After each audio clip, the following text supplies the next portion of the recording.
Hello, everybody. We're really happy to welcome everyone today to our Critical Issues series at Arizona State University School of Social Work. My name is Liz Lightfoot. I'm the director here at ASU, and ASU is very interested in intellectual inquiry and to debate the critical issues of the day that relate to social work and social welfare. This led to our establishment of our ASU Critical Issues series. We wanted to be able to dive into important issues of the day from a social work perspective.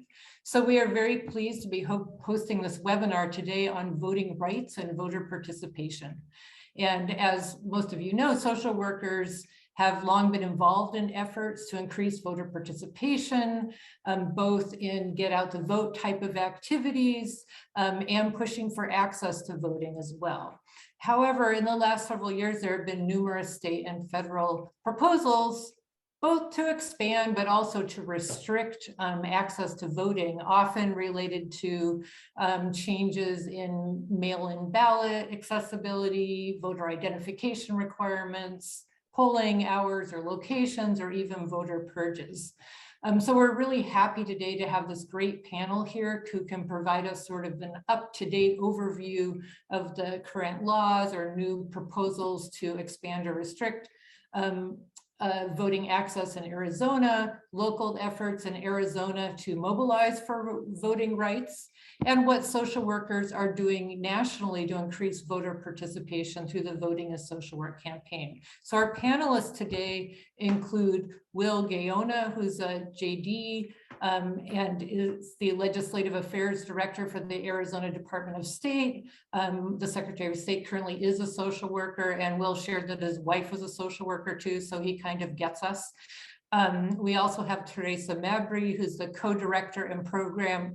co-director of Program and Strategy at Arizona Advocacy Network and Foundation.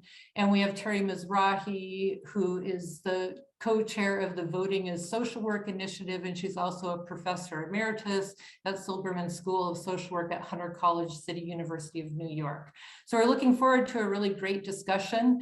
So a little housekeeping, this is in the webinar format. So to communicate with us and to ask questions, please use the Q&A function, and we will be monitoring that. And we are going to be recording this and putting this up on our YouTube channel. And I know that there's some students who couldn't make it today who are looking forward to seeing the discussion later. So I'll turn it over and we'll sort of go in order, and we'll first have Will go. So let me unshare my screen. Oh, I forgot the title here. Here's the title of our event, in case you were wondering.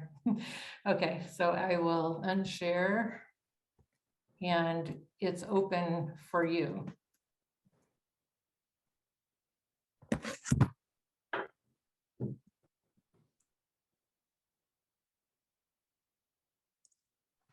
There we go. Well, thank you, Liz, and everyone for having me here today. Happy to be talking with you all. Like she mentioned, my name is Will. I'm the Legislative Affairs Director for Arizona Secretary of State Katie Hobbs. And as Liz mentioned, she is a social worker, and my wife is a social worker. So I joked earlier that I'm surrounded all day by social workers. But I'm here today to talk about some of the legislation that's been proposed so far this year in Arizona as it relates to voting rights and elections issues. It's pretty substantial, and that's obviously a national trend. You see that in states all across the country, both in some states, mostly to restrict the right to vote, in some states certainly trying to expand the right to vote. Unfortunately, Arizona is one of those states where most of what we're seeing are efforts to restrict the right to vote.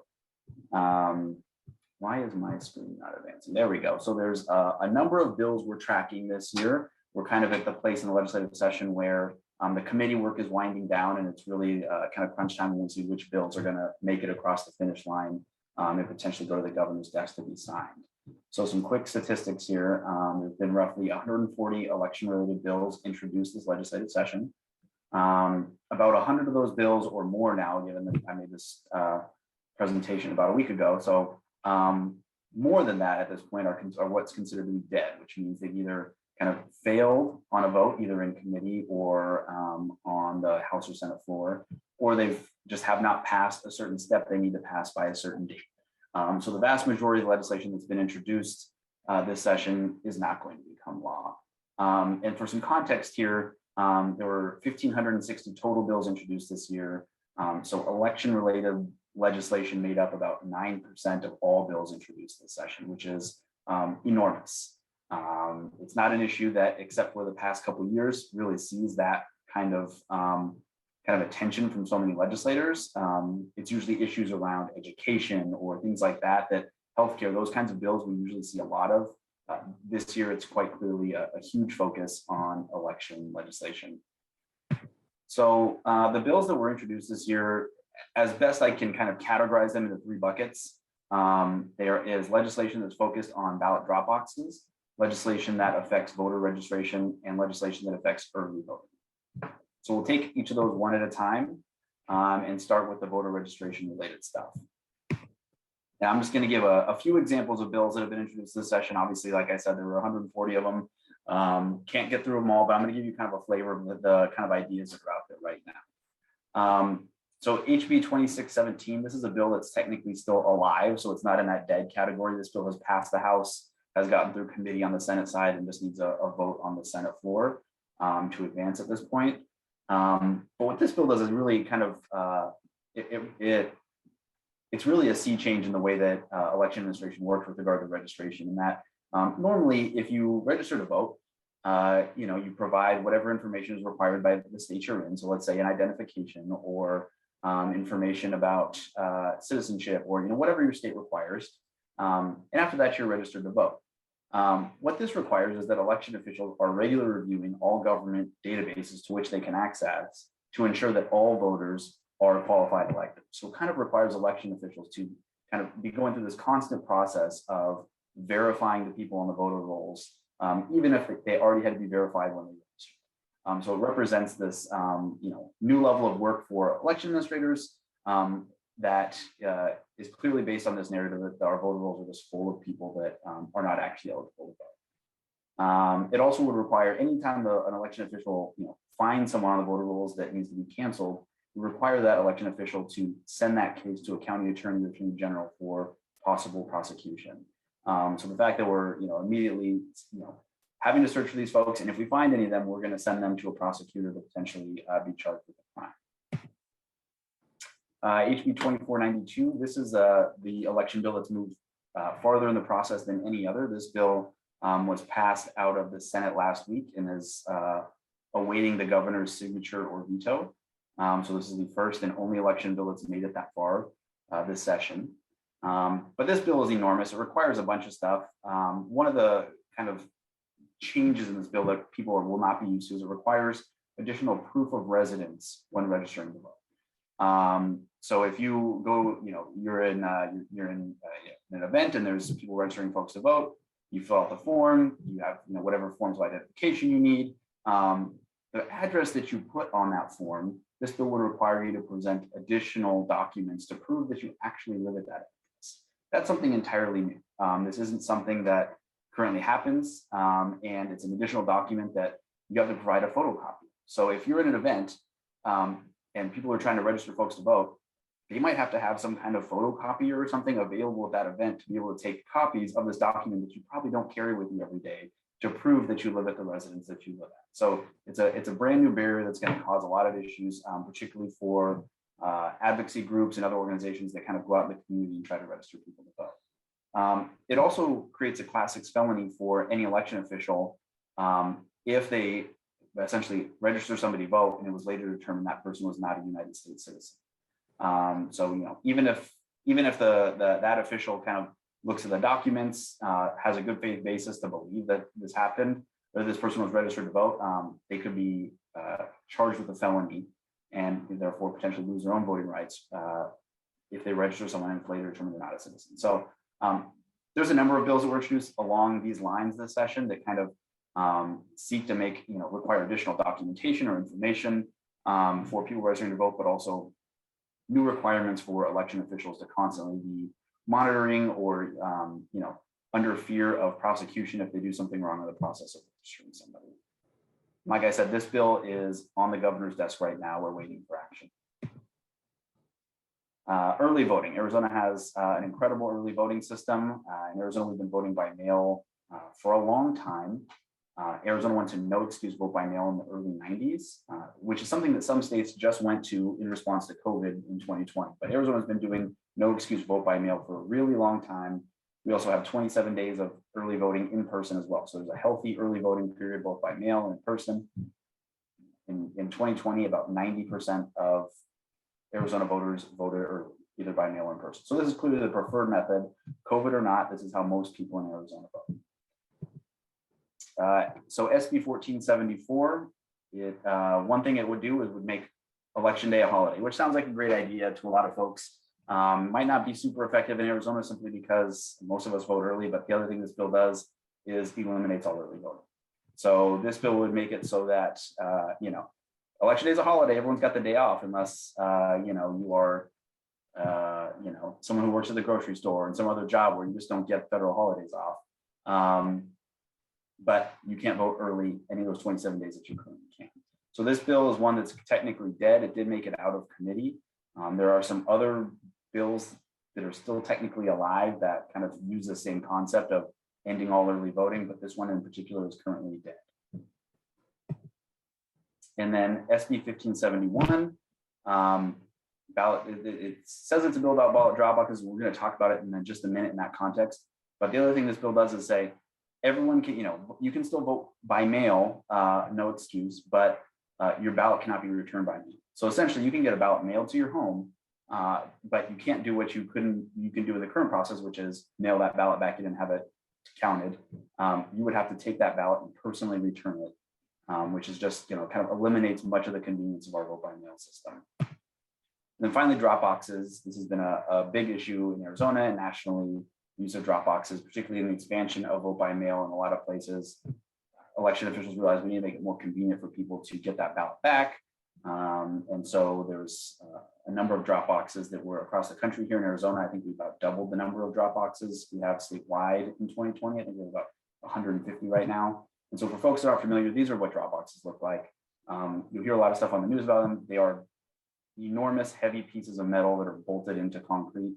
That are locked and can only be opened with a key. There you see in the bottom, that's Governor Ducey throwing his mail-in ballot in the drop box. These are from counties across Arizona. On the bottom left, that is Senator Wendy Rogers, who has sponsored some legislation this year to eliminate drop boxes. There she is in 2020, dropping her mail-in ballot in a drop box in Coconino County. So that's what drop boxes look like if you're unfamiliar. Just want to, really emphasize to folks, these are secure things that no one's just coming and driving away with something like this. But in any event, 2238 is a pretty simple one. It prohibits drop boxes, right? So we have 150 of these things that are particularly convenient for folks in rural Arizona and places where it might be far and in between for a place for your post office where you might not have mail service at your actual physical location where you live. This would just simply eliminate those drop boxes. And then 1571, I apologize, my light just went out. The light in my office is controlled by the hallway. And so when no one walks through the hallway for a few minutes, my light goes out. 1571 would require that drop boxes, would require the use of smart drop boxes. And this is kind of what this is another bill that is dead right now, but these don't exist. This bill would require that all drop boxes have all these properties. No one makes this product right now. And so it's a way that kind of, you see legislation sometimes that places a lot of requirements and regulations on things in a way that actually doesn't just get rid of it, but it gets rid of it. So that's what this does. It requires all kinds of technology and things incorporated into something which we do really well right now with basically just a really heavy piece of metal. And so this would functionally eliminate drop boxes in Arizona as well. So that's kind of the vibe. That's what we're seeing a lot of this year. Like I said, most of the bills this year that were introduced are not going to make it through the process. We have one on the governor's desk and probably about a dozen out there still that could probably still pass or fail on the House or Senate floor. So I have space in here for questions, but I'm not sure, Liz, are we waiting for questions at the end? Yeah, we'll hold the questions at the end. I'm sure there will be plenty of questions about this, but let's wait till the end. So if you have a question, feel free to submit it now, but we'll wait to answer it till the end. Great. Well, thank you, everyone. And I will stop sharing my screen right now.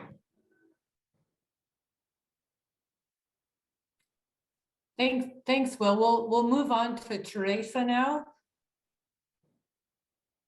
Thank you. It's good to be with y'all. My name is Maria Teresa Mayberry.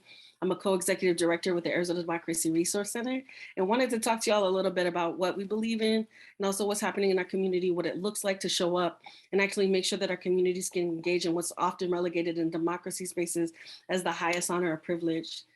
And so we know that our state is, in many ways leading the trends on attacks on voter rights.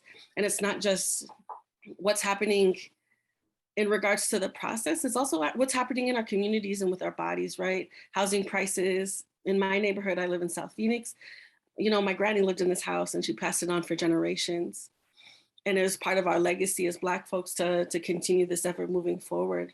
I'm also from Guadalupe, and so seeing my grandparents who were migrant workers and a stay-at-home mom really fight for a legacy for us to be able to be at home and to have a space to be safe and to be well.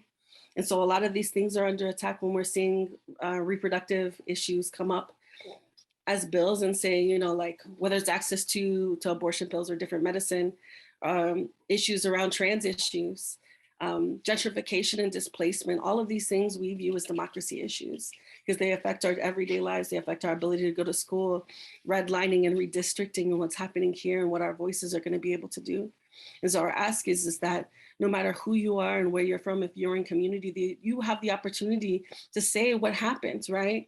So in South Phoenix, over 50% of the folks who leave Perryville prison, the state's women's prison here, come home to South Phoenix. We're over-policed and we have the #1 most violent police forces in the nation. And so that's not something I'm proud of, but I'm proud of my home. And I'm proud of the resistance that we have here and the resilience here and the brilliance that's happening. And so when we're talking about voter rights, oftentimes when we're engaging with people, do folks have their rights restored? And so if folks don't, we're running free clinics and we'll walk them through the whole process with an attorney to go ahead and try to get their rights restored. But oftentimes the barrier that exists is restitution.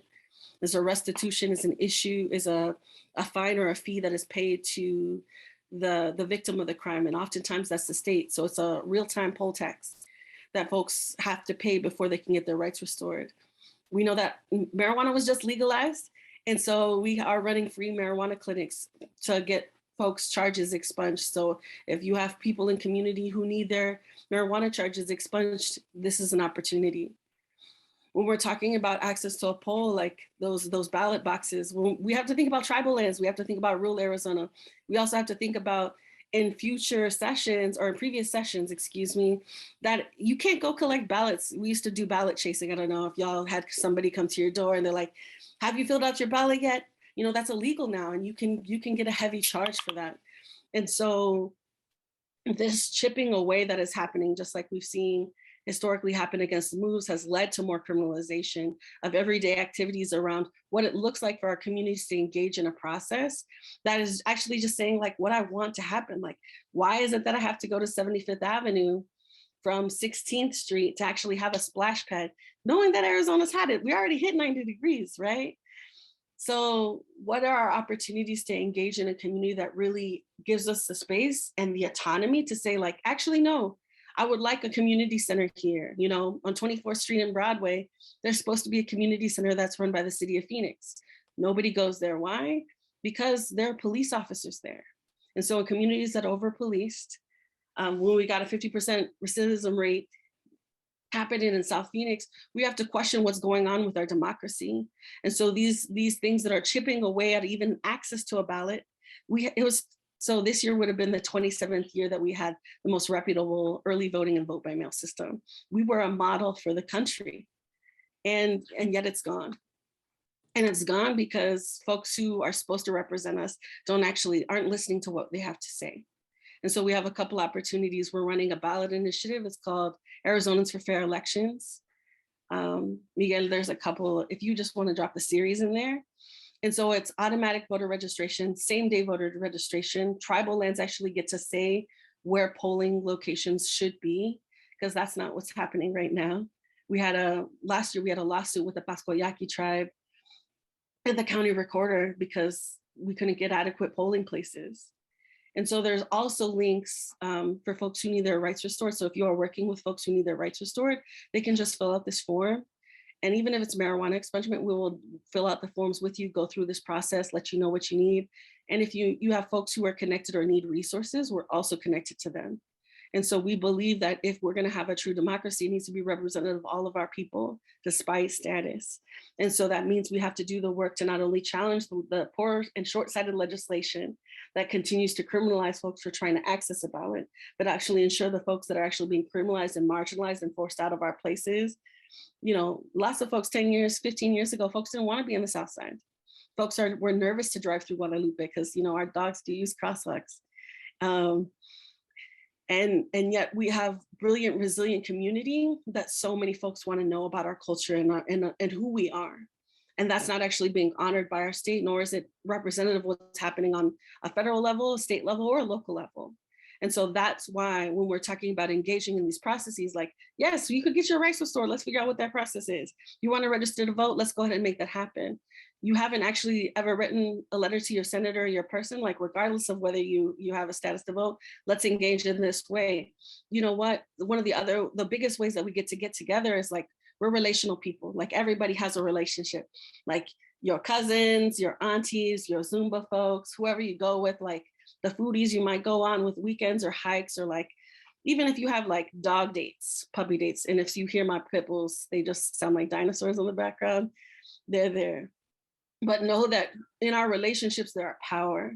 And so even if our people cannot vote, there's a way for us to start talking and having dialogue around what it is and organizing around these issues. So whether you can sign a petition or not, getting your folks who can sign to get them to sign. You want a street light on your light in your neighborhood because they're out and they haven't been taken care of. Let's make that happen. So there's opportunities to engage in all levels, but really this is about power and understanding the power that exists in community. And so while we know we're holding the line on these attacks that are happening, we're also building infrastructure and having conversations on an everyday basis around what it looks like to engage in this democratic process, around how we're holding our people accountable. How are we holding our people safe, right? People think that COVID's gone. People are still dying. It's like only when disabled or differently able folks and folks who have chronic illnesses, we're going to be the only ones vastly affected by the mask mandates go away. And so why are we willing to put people at risk who are directly impacted or the most marginalized? And so we get to recenter our values when we're talking about community care and our community values. And so what does it look like for you to use your positional power when you're talking to people, or you're going into doing home visits, or you're talking about schools? I'm an assistant marching band director. And so when we got young people who need things, it's oftentimes their family needs things too. And that there's cycles of generational poverty or issues like of substance abuse or just trauma generally.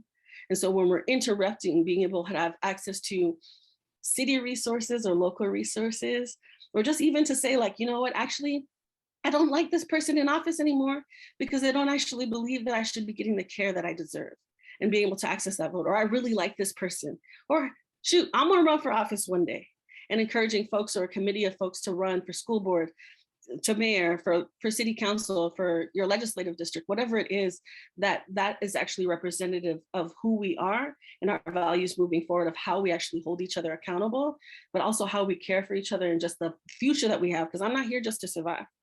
My people weren't here just to survive, and maybe that's what it looked like for a little bit, but I'm looking to thrive and to be free and to be embodied and to be present and to be queer and to be Black and to be Latinx and to be, you know, like to be the oldest of 6 and know that my siblings are well, you know, that my family is well. And that's my hope for all of our community too. Well, thank you, Teresa. That was awesome and inspiring, especially when you're talking to a bunch of social workers who are community organizers too. So thank you very much. I'm going to turn it over to Terry now, who is a longtime community organizer from New York, and she'll talk about social work and social work as voting, or voting as social work. Hi, thank you. Can you hear me? Just Yes. want to make sure you can hear me. Yep, loud and clear. Good, okay, good. So hello, everybody. At some point, I hope we can see all of you. I think there are 56 folks on here and know many more who wanted to be here today. So if you, I want to just say thank you to Will and Teresa. I'd like to go last in the sense that I can respond to and reinforce things that we just heard. For those of you social workers, I'm assuming if the 56 folks, maybe not all of you are macro, this is not a macro issue. This is a social work issue. I'm going to talk about that, but there are, I'd like to sort of start off with this saying, whatever it takes. So we know that social workers are the most, not just resilient and survive under sometimes adverse circumstances, sometimes our status is questioned, sometimes our effective, but I know, and I know from many, many years of teaching and being president of NASW several years ago nationally, that social workers are the best negotiators, are the best enablers, best helpers for folks, and the best advocates when they see that as their role. So Teresa, thank you so much, because whatever it takes are two folks. So we heard, I love it, because we heard Will talk about things that you can still do today.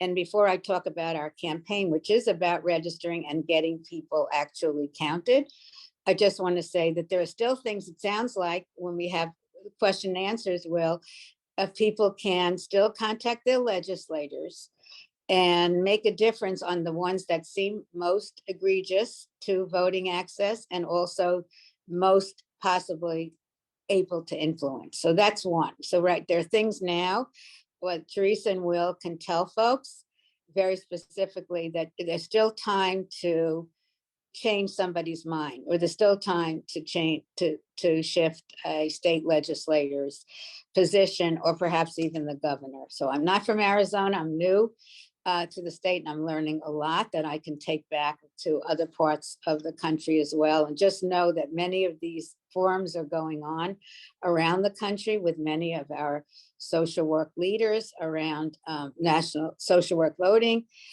and the Power of Three campaign. So the first is still trying to get the legislative agenda fixed if possible, or resisted, the changes that adversely affect the right to vote. And then the other is, once they're there, this is the whatever it takes. Whatever it takes you as a social worker to do to get your clients, if your constituents, if you're in macro, your colleagues, and your community. So this is not just about what you're doing on the job, but this is in your life. And I want to just start off with that. So you'll be advancing the slides for me. Thank you. So that's our logo, and I'll introduce you to the site now and come back to it. If we have a few minutes, I'll ask you to bring it up. The votingisocialwork.org, where you'll get all this information, and you could also just join us by just, putting your name in there. So just a very quick background, and I don't have a lot of time, and I want to make sure that I touch on what's going on today. But of course, we need this history of social voting rights struggles. It's not new. This has been going on periodically whenever there's advances, and it's amazing to hear what Arizona has had in some of the most progressive registration and voting access, and that it's changing. Okay, so we have to respond. Civil War, there were these challenges. And then the civil rights movement, we got this big advancement, but then of course we got the backlash with Richard Nixon and the slogans about the silent majority. Well, I hope we're the silent majority now. And of course, when Barack Obama got elected, we thought this was post-racial, this is not about discrimination against people of color disproportionately. And of course, we're back.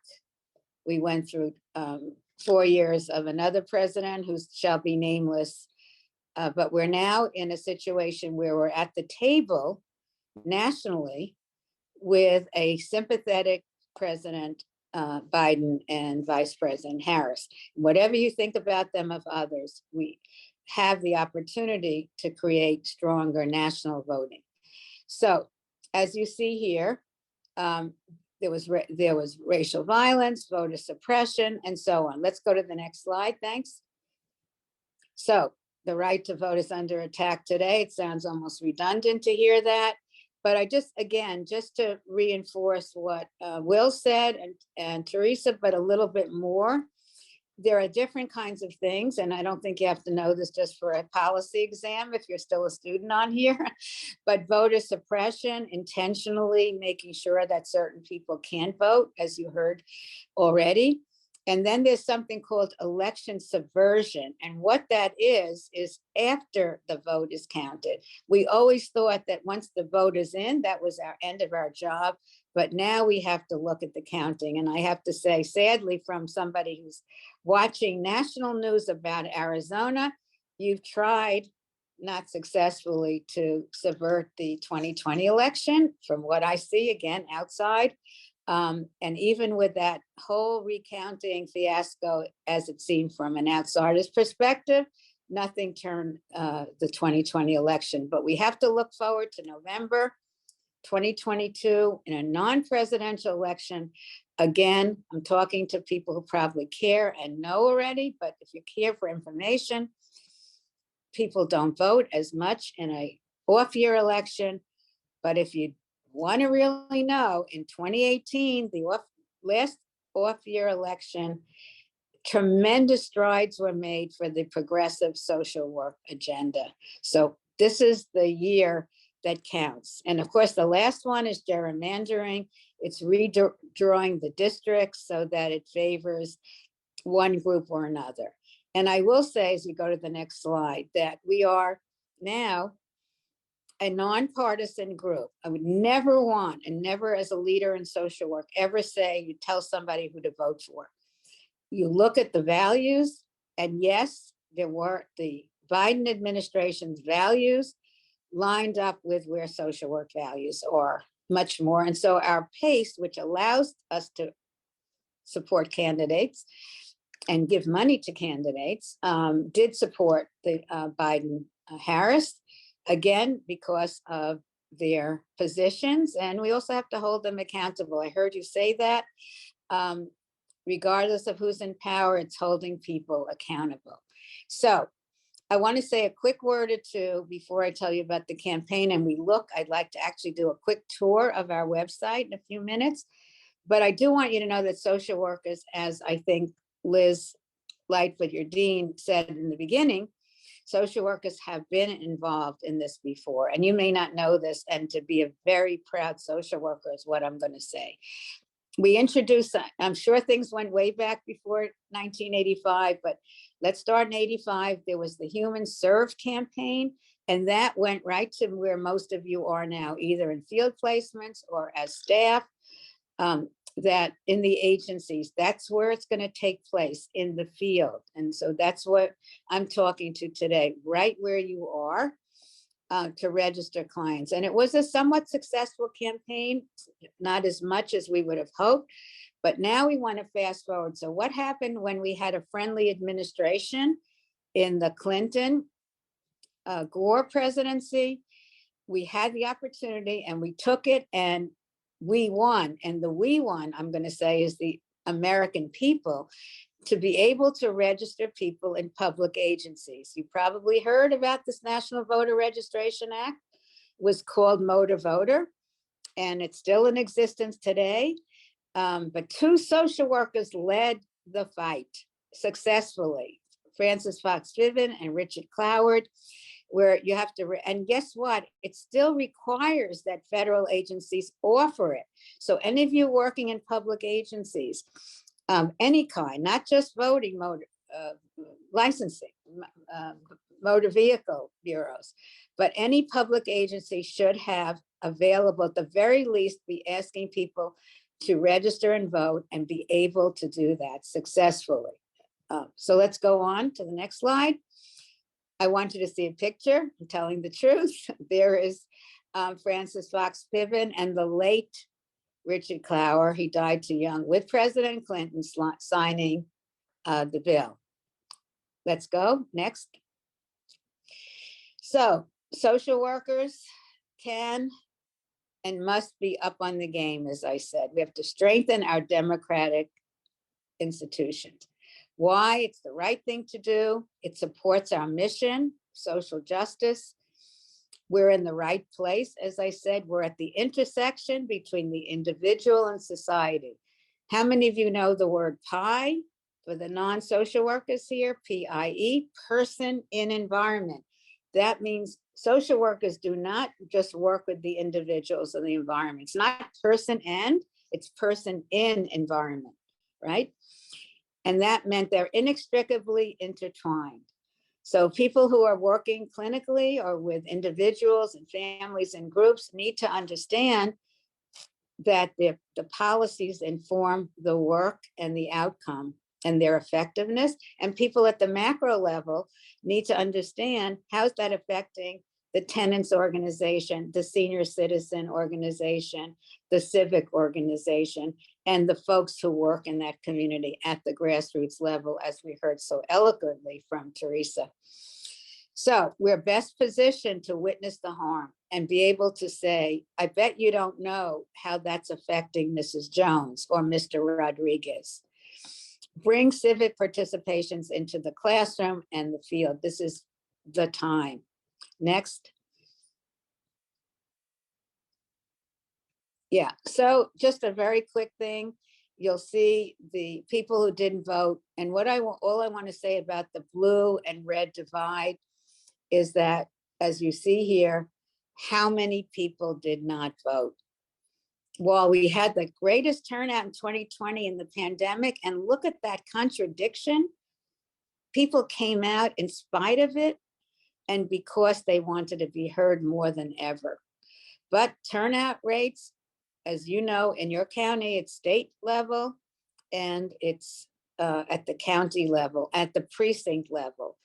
And non-voters are more likely to be lower income, less educated, non-white, unmarried, and ignored. So what more can I say? We're the ones who can help fix it, not alone, but we need to do it. Okay, next. So if I have to convince anybody why, we know that people who vote are better off and their communities are better off, they get more resources. Moral persuasion may not work enough, but we still have to appeal to human rights, the systemic barriers. We heard all that today in spades, sadly.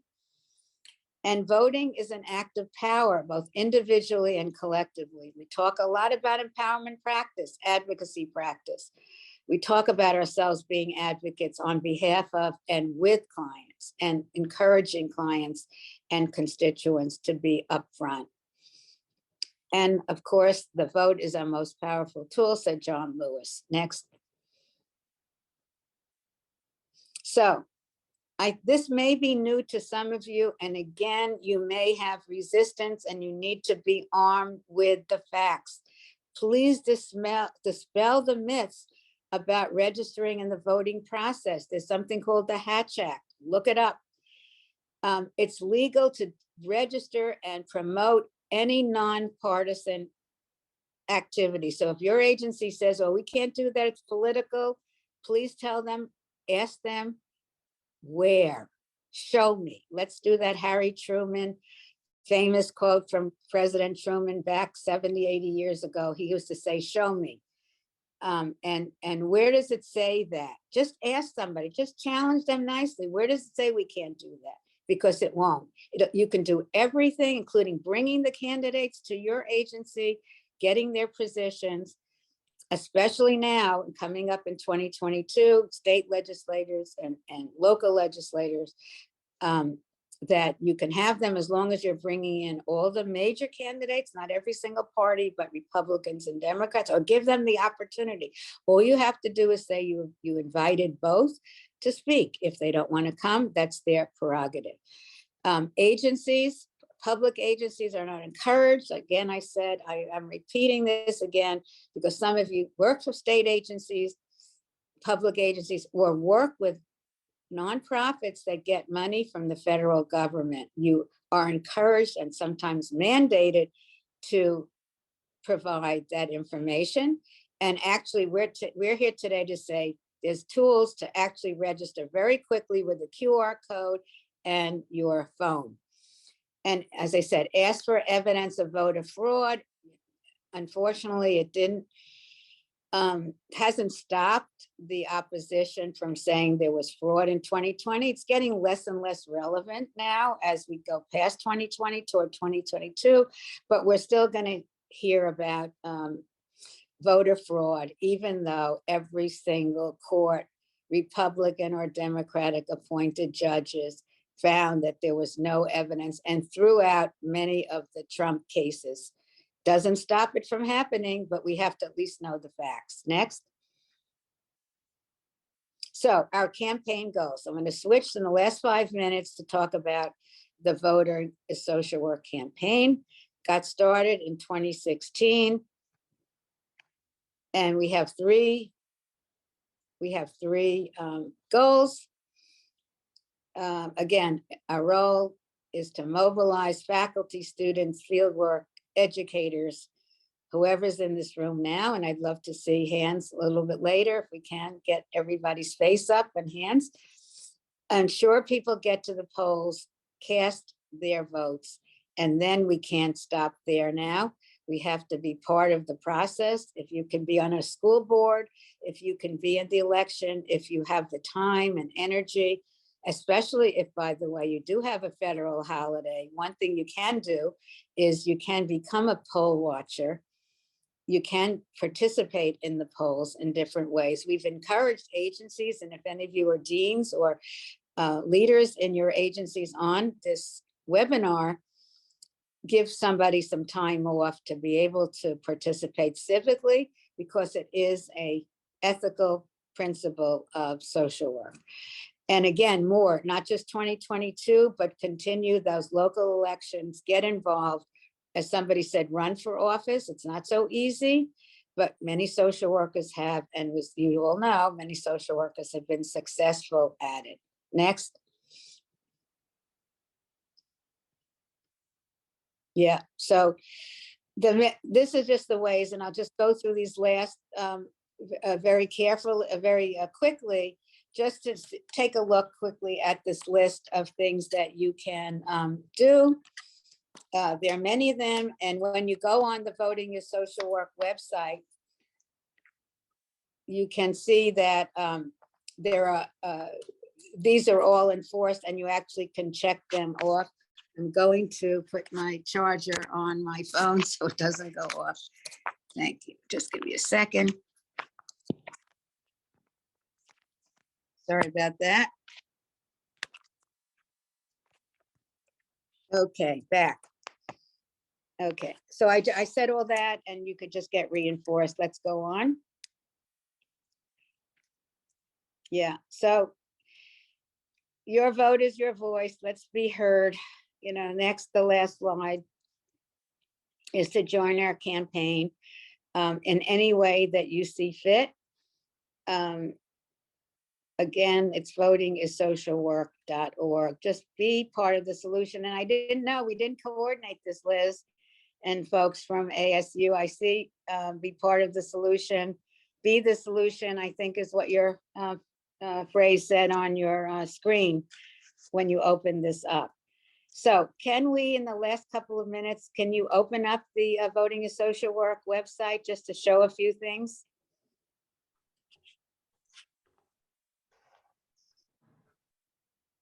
If that's possible.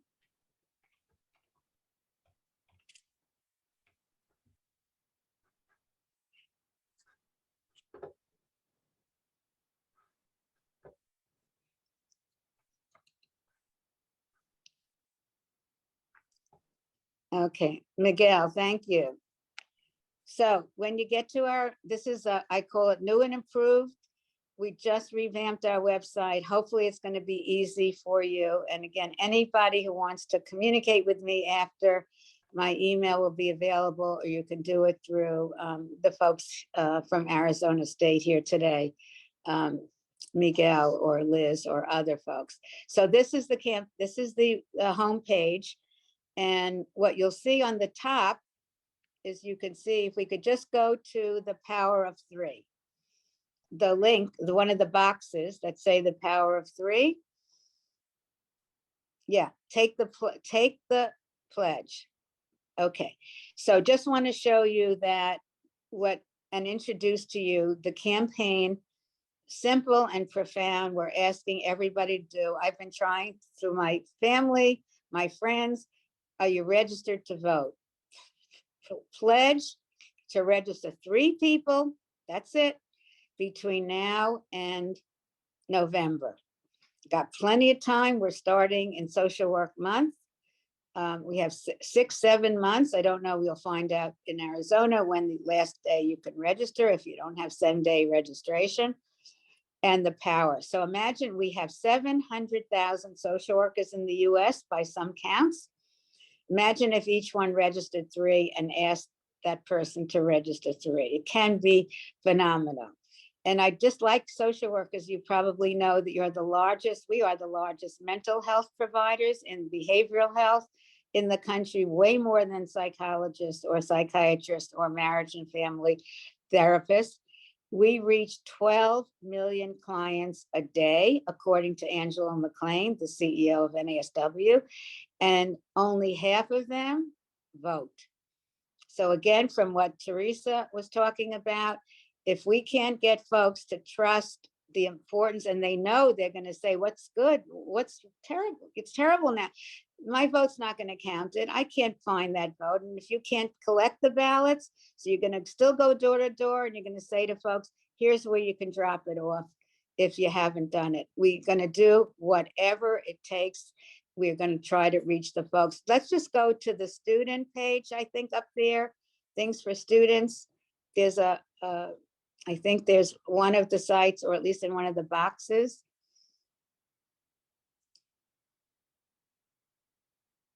Sources for students or agencies, yeah.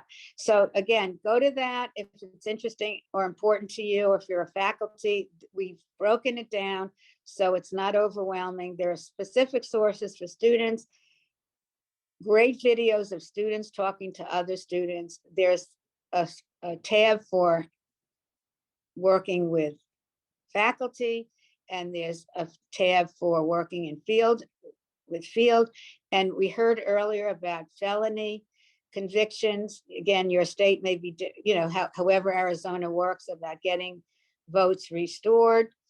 By the way, that's popular. And I guess I'll end with one of those myths that this is controversial. It's not controversial at the grassroots. The way majority of voters believe in voter access, believe in the right to vote. And you remember what happened in Florida? Because I don't know what's happening in Arizona. Florida had a referendum that said, do you support felonies, but convicted felons who've done their time to get their votes restored? Guess how many in Florida, not the most liberal state, 72% supported that referendum. So what happened?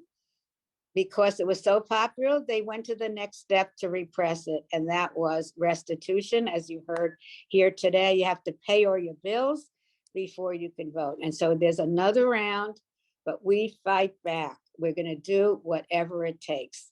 So thank you very much. Well, let's answer some questions. I think we have at least 10 minutes, maybe a little bit more, for any questions or comments. And when we don't, I'd like to just say one last parting thing. Thank you, all 3 of you, for the great presentations covering all different sides of voting. So please enter in any questions you have in the Q&A. I see one here that says sometimes the hardest minds to change about voting are family members. And I know both Terry and Teresa were talking about your community and people that you're engaging with. And how do you recommend speaking to people to tell them that voting matters? And I think it's no kids, high income, retired, but I think it's bigger than that. I think there's people who think it doesn't make any difference whether they vote or not. Let Teresa maybe want to take that. I'll talk about the votes that were counted, that were determined by 6 votes. Votes that were determined in Virginia by a coin toss, because it was 100%, so it counts. But Teresa, why don't you talk about how you do to convince, particularly Latina folks, folks of color, more marginalized people, that they can make a difference. Yeah, I think oftentimes folks blame us for not voting. You see in a national narrative, the Democratic Party will be like, well, it's because Black folks didn't turn out, or Latinx folks are conservative, or which isn't actually true. Like when we have issues that reach our people and actually connect to us, then we are more likely to turn out. And so part of the job and the work of folks who are doing this work is to make it accessible. Like, what is the actual change that's going to make this work for somebody who's working class? Or why is this important? Is this going to affect my everyday regular life? Because that's the real connection. And when we can do the work to make the real connections, then folks are like, of course, right? I identify with this person. I identify with this candidate. Or like, you know what? It was really hard for me to vote and stand there for 3 hours. Now you're trying to outlaw water bottles being handed out in the line. Like, no, I'm not going to vote for that. Or just making it really, really tangible is like, you know, you could have a splash pad at the Circle K park. There's no reason that that shouldn't exist. We have to advocate for it. And that means showing up and saying, like, this council person is going to be my person, and that's what I want. And so it's making those everyday connections, because things are lost by like single votes, and it's real in real time. And I think for the wealthier folks, or the folks who don't have kids, it's like, do you get frustrated with traffic? Do you get frustrated with the tickets that you're paying? Like the JP you're gonna have to go in front of because you were speeding was elected.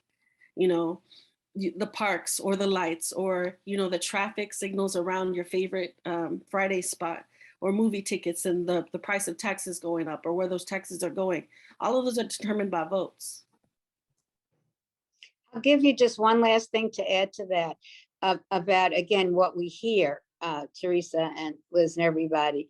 We not only hear, that it may be difficult for me, or why does my vote not count? You'll give examples, but you'll hear the prejudice. Let's go to the racism. Let's go to some of the stuff that we're not talking about directly today that's underlying some of this, not all of it. You'll hear, well, I don't want them to vote, or why should they get, those folks, right? Those folks or those people. And I bet you that everybody on this call who has a client or a family member has said, why did those folks get it? I don't. And I'd like to suggest today that when you hear that, you empathize. You say, I understand that you're not eligible for Medicaid. I understand that you can't get your parent into a nursing home. I understand that food stamps, you're not getting the access. And how about we reframe it and say, how do we get what they have? Instead of saying, why did they get it? How do we get that same benefit? We agree that you should have the affordable care. We agree that you should have all those benefits. You deserve them. You're a taxpayer and you vote. That's what, we can just try to persuade. We don't, hitting somebody over the head, scolding them, shaming them. I have to say, I ruined too many Thanksgiving dinners growing up. So my nieces tell me, oh no, Aunt Terry, please don't do that. So for any of you smiling or laughing because you've had that encounter with a brother-in-law or somebody in your family, I did it. I apologize to them for making Thanksgiving not very much fun. And that was not the way to convince my brother-in-law. I think in that same vein, like when we think about folks who didn't want to get vaccinated and the history of genocide, and we think about, why is it that the polling place shut down real quick on the South Side, or that, 3 police units were called in because somebody wanted to vote last year. There are reasons, and there are systemic reasons that folks don't want to do this. And there has to be a better reason for folk to show up too.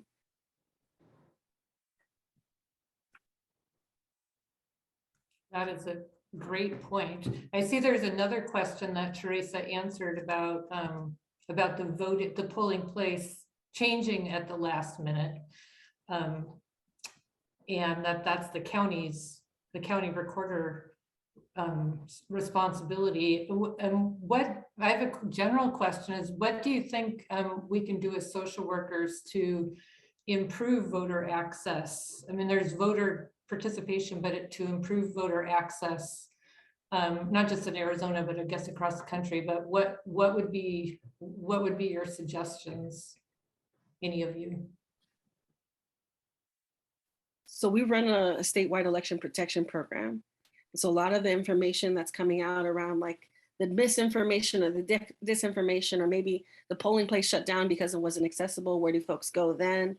All of that happens on election day or on the primary day. And so if you want to get involved, volunteer, you can be a poll worker. And so we'll recruit poll workers who are multilingual, who are younger, who are queer, because a lot of us get turned away because maybe our face doesn't look like it did on our ID when we took it when we were 18 or 17.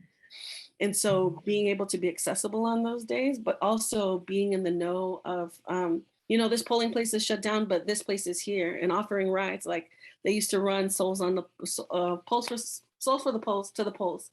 We don't run Sunday polling, right? Because if folks showed up on Sunday like they showed up to church sometimes, it might look a little different, right? Like, so figuring out those ways to access the points where you can meet your people, whether it's, you speak another language or you're queer and you understand the guidelines for IDs, making sure that you're poll watching. We ran a defense crew because this last year we saw an uptick in folks bearing arms at the polls, just standing there in protest, including police officers. And so being able to de-escalate folks when that happened to make sure folks felt safe going to the polls.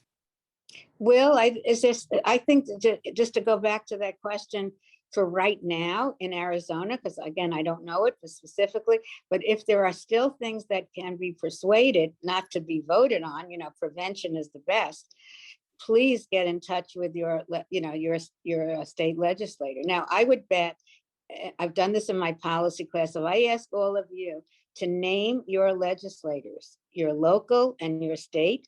I bet you can't in some of those cases, right? So I would say one takeaway today is to Google, put your zip code in and say, who are my representatives, and get that list. They need to know you as social workers way beyond, for all the issues that Teresa mentioned, way beyond voting. Hello, I'm here. I'm a social worker. I know what's happening in this community. I know what's happening on this issue. Use me as an expert. Social workers have a lot of good information. You know what's happening there. And on all the issues, again, that Teresa said, that are predicated on the right people being in office. I want to answer real quick. I know we're just up about time, but and kind of pick up on some things that have already been said. So one, kind of like Terry mentioned, and as I mentioned at the beginning, there's legislation that affects people's access to the polls, whether that's making it harder to vote, making it easier to vote, making voting more accessible. So whether it's through NASW or other organizations. I know Teresa works for the Arizona Democracy Resource Center. There's a lot of organizations in Arizona that are making sure people know what's going on, giving them opportunities to get involved in those efforts to either pass good legislation, stop bad legislation, all those kinds of things. So get plugged in with local organizations that kind of know what's going on here in Arizona. So that's one thing you can do. Two, and this is something that Terry mentioned earlier, become a poll worker. So Teresa talked about kind of poll watching and election protection stuff. Every major election, county elections officials hire, and these are paid positions, but hire hundreds of people to actually work at voting locations. And sometimes the difference between a person kind of not getting to vote that day and getting to vote is having someone work in that location that knows the rules and is dedicated to making sure that person is going to be able to exercise their fundamental right to vote. So sign up for that. I know in 2020, our office did a big outreach to ASU and U of A and NAU to try to get students to sign up to be poll workers because of COVID. And there were so many of the older folks that normally do those jobs that didn't want to do them anymore in the times of COVID. So that's a great opportunity for folks to get involved. And the third thing is a direct, for those of you that are working or want to work in direct practice, you access folks frequently, many of you will access folks on a daily basis that are hard to reach for a lot of people, right? In your job, you'll have access to folks, and it's an opportunity for you to make sure that your clients, your patients, your what have you, are registered to vote, that they know what's going on, that they know how to get their right to vote restored, that about when there's going to be restoration clinics. All those kinds of things are opportunities in daily life to make voting more accessible for the folks that you're working with. And Will, just as we ending, I wanted to say that the Voting Social Work website, there's a QR code. You don't, when you're asking your clients, are you registered? They can do it right then.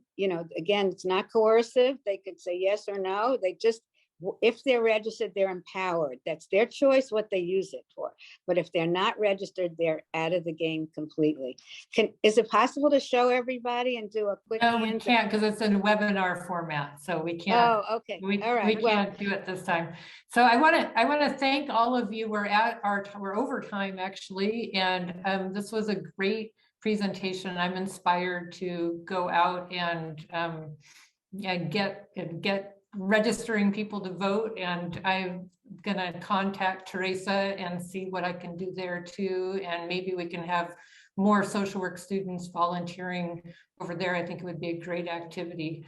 But I want to thank all of you, and we will be putting this up on our ASU YouTube channel so that other students can watch this and learn about voting rights and voting access. So thank you very much. And I know there's everybody clapping, you just can't see them.